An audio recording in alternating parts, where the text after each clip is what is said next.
Ito, si Raichu, ang nagpauso ng double dash.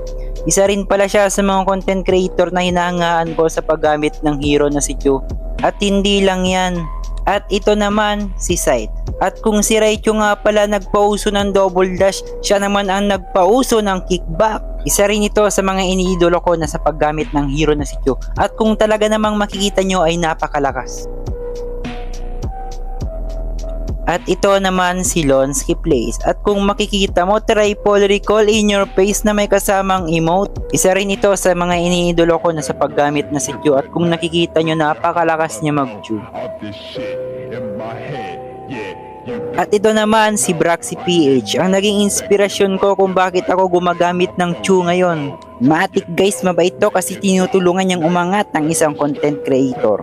At isa nga rin pala siya sa mga nakatalo sa tunay na Braxy. At ito naman si Captain Els. Matik malakas kasi may sarili siyang mundo, at sa mga hindi pa nga pala nakakakilala sa kanya dyan, siya lang naman nagpauso ng ganitong content at bida siya sa sarili niyang kwento. At ito naman si Raichu. Ay teka lang, ako pala to. At dun nga pala sa lahat ng mga unang nabanggit ko, alam nyo ba, lahat sila kapag pinagsama-sama ko, ganun ako kalakas. Bakit? Oo, alam ko idol niya yan.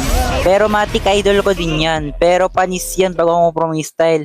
Walang magagawa idol nyo sa freestyle ko.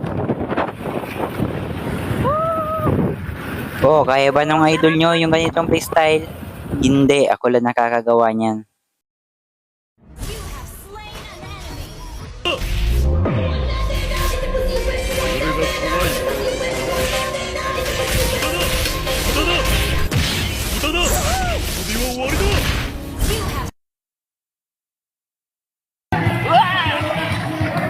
Sheesh, freestyle ko naman.